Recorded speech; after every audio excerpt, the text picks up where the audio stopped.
Harsha footwear ఇక్కడ అన్ని branded కంపెనీల ఫుట్వేర్లు లభించును. శ్రీ ఆంజనేయ విలాస్ దగ్గర చిన్నయ్య పండ్ల కొట్టు వెనుక స్తూపం సెంటర్ వినుకొండ.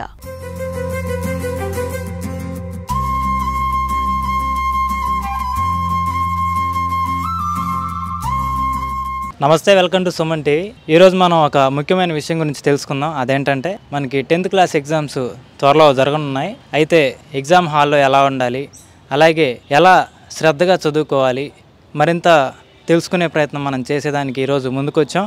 మనతో సార్ ఉన్నారు. విద్యార్థులు ఎలా ప్రిపేర్ అవ్వాలి, అలాగే ఎగ్జామ్ హాల్లో వాళ్ళ బిహేవియర్ ఎలా ఉండాలి అనేది మనం తెలుసుకునే ప్రయత్నం చేద్దాం. Venugopal, now I am posted as a chief superintendent for the SSC examinations March 2025. ముందుగా ఇంటి దగ్గర ఏంటంటే ఎగ్జామినేషన్కి మనకి 8:30కి ఇక్కడ ఎగ్జామినేషన్ సెంటర్కి రావాలి. అందువల్ల 8:30కి వచ్చేటట్టుగా వారు కరెక్ట్గా ప్లాన్ చేసుకుని ఇక్కడికి వచ్చి వారి స్థానాల్లో వారు కేటాయించిన సీట్లలో కూర్చుంటే కొంతగా టెన్షన్ ఫ్రీ అనేది జరుగుతుంది. తర్వాత వాళ్ళు ప్రశాంతంగా ఎగ్జామ్ రాసుకోగలరు. ముందుగా పరీక్ష పేపర్ ఇచ్చిన తర్వాత వాళ్ళు చేయాలని పని ఏంటంటే క్షుణ్ణంగా పేపర్ అంతా చదవడానికి మనకు 15 మినిట్స్ కేటాయించబడింది.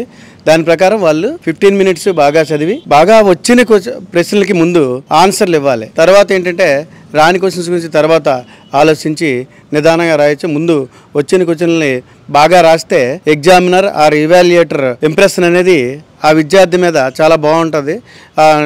దస్తూరి కూడా చాలా బాగుండాలి రైటింగ్ అనేది. నెక్స్ట్ అదేవిధంగా ఎప్పుడు టెన్షన్ పడకుండా, అదేవిధంగా ఎక్కువగా బయటికి కూడా వాష్రూమ్ కాటికి పోకుండా సఫిషియెంట్ వాటర్ తాగి అదేవిధంగా ఉండి కరెక్ట్గా చదివిన అంశాలను బాగా గుర్తుకు తెచ్చుకొని నిదానంగా నెమ్మదిగా రాసి టైంని కూడా మేనేజ్మెంట్ చేసుకుంటే పరీక్షల్లో మంచి మార్కులు సాధించుకొని మంచి విజయాన్ని పొందటం జరుగుతుంది. సో ఏమేమి చూస్తారు? మేము వచ్చిన తర్వాత హాల్ టికెట్లు ఖచ్చితంగా తీసుకొని రావాలి. అదేవిధంగా సెల్ ఫోన్స్ అనేవి ఎగ్జామినేషన్ సెంటర్లోకి నాట్ అలౌడ్, ఎవరికి కూడా అలౌ చేయడం జరిగింది. ఈవెన్ ఇన్విజిలేటర్ కానీ డిపార్ట్మెంటల్ ఆఫీసర్ కానీ ఎవరికి కూడా ఎగ్జామినేషన్ సెంటర్లోకి అలౌ చేయరు. అందువల్ల విద్యార్థులందరూ కూడా మీరు బాగా అర్థం చేసుకుని ఎవరు కూడా దయించి ఎగ్జామినేషన్ సెంటర్కి సెల్ ఫోన్ తీసుకుని రాకూడదు. ఇక్కడ ఓన్లీ హాల్ టికెట్ మాత్రం తీసుకొని రావాలి.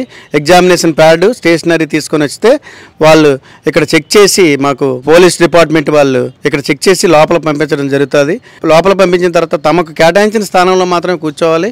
పక్క వాళ్ళు మాట్లాడితే డిస్టర్బ్ అవ్వడం జరుగుతుంది. అందువలన పీస్ఫుల్గా కూర్చొని ఎగ్జామినేషన్ ఎప్పుడైతే బిగిన్ అయిందో అప్పుడు తను సొంతంగా ఏవైతే బాగా వచ్చో అది ముందుగా రాయటం ప్రయత్నం చేయాలి. పరీక్ష రాయబోయేటువంటి విద్యార్థులకి ఇక్కడ ఏమేమి సౌకర్యాలు ఏర్పాటు చేస్తూ ఉన్నారు? పరీక్ష రాసే విద్యార్థులకి ఏంటంటే 20 మందికి ఒక రూమ్ కేటాయించడం జరిగింది. అదేవిధంగా డ్రింకింగ్ వాటర్ కూడా మేము క్యాన్స్తో, ఇక్కడ మినరల్ వాటర్ ప్లాంట్ ఉంది, డ్రింకింగ్ వాటర్ కూడా క్యాన్స్తో ఇక్కడ విద్యార్థులందరికీ ప్రొవైడ్ చేయడం అనేది జరుగుతుంది. వీటిలన్నింటినీ సక్రమంగా వినియోగించుకొని ఎగ్జామినేషన్స్ బాగా రాయడానికి అన్ని సౌకర్యాలు కూడా ప్రభుత్వం అనేది కల్పించడం జరిగింది. అందువల్ల విద్యార్థులు ఎవరు కూడా ఎటువంటి టెన్షన్ లేకుండా వచ్చి హాయిగా ఎగ్జామినేషన్ రాయడానికి అన్ని సౌకర్యాలు కూడా కల్పించబడ్డాయని తెలియజేస్తున్నాను. అదేవిధంగా విద్యార్థులకి ఇక్కడ మనకి సేఫ్టీ కూడా ఉంది. పోలీస్ కానిస్టేబుల్ అనేది ఇక్కడ ముందు మన ఎంట్రన్స్ లో ఉండటం జరుగుతుంది. వాళ్ళు చెక్ చేస్తారు. అదేవిధంగా ఏదైనా అవసరమైతే విద్యార్థులకి బాగా అత్యవసరమైన పక్షంలో ఆ సర్వీస్ చేయడానికి కూడా సిద్ధంగా ఉన్నారు. అదేవిధంగా ఇప్పుడు ఎండాకాలం విద్యార్థులు కూడా చాలా కొంతమందికి ఆరోగ్య సమస్యలు కూడా ఉంటాయి.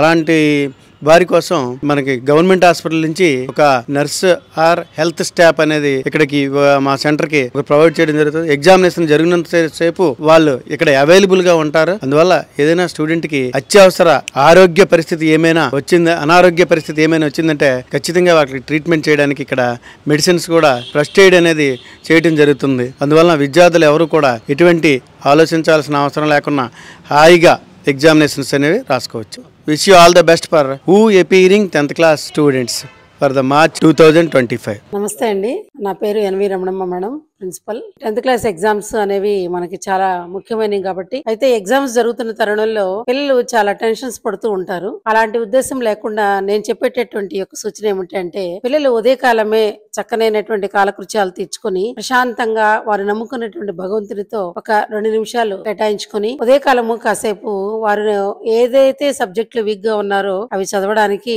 ప్లాన్ చేసుకోవాలండి. తర్వాత వారు ఉదయకాలము పాలు తాగినట్లయితే కొంచెం ఆరోగ్యకరంగా ఉంటుంది. తర్వాత 7:30కంతా బ్రేక్ఫాస్ట్ చేసి మార్నింగ్ సెషన్ అంతా కూడా ఆ యొక్క మైండ్ సెట్ అనేది ప్రశాంతంగా ఆరోగ్యంగా ఉండటానికి పిల్లలు మంచి ఆహారం తీసుకోవాలి. అయితే పిల్లలు మరి టెన్షన్ పడకుండా ఉండటానికి వీళ్ళకి ఎగ్జామ్ జరుగుతూ ఉన్నప్పుడు చాలా ఆందోళనకరంగా ఉంటారు. కానీ సబ్జెక్ట్స్ మొత్తము కూడా తెలుగు సబ్జెక్ట్ నుంచి సోషల్ సబ్జెక్ట్ వరకు కూడా క్షుణ్ణంగా చదివి ఉంటారు. మాక్సిమము ఈ యొక్క 300 రోజులు కూడా పిల్లలందరూ చదివి ఉంటారు. ఆ చదివే అంశంలో వారు ఆ టెన్షన్ లో గుర్తుకు రావేమో అనుకుంటారు. కానీ ఎగ్జామ్ టైంలో కంపల్సరీగా వాళ్ళందరికి చదివిన అన్ని కూడా ఆ యొక్క ప్రశ్నాపత్రం చూసిన వెంటనే ఆ యొక్క మైండ్ లోకి అన్ని కూడా వస్తాయి. అయితే పిల్లలు ఎక్కువ శాతం నిద్రపోవాలండి. అంటే పగలు నిద్రపోవని అర్థం కాదు, కానీ ఈ యొక్క నిద్ర అనేది చాలా అవసరం పిల్లలకి. ఆరోగ్యము ఎంత ముఖ్యమో ఎగ్జామ్స్ కూడా అంతే ముఖ్యము.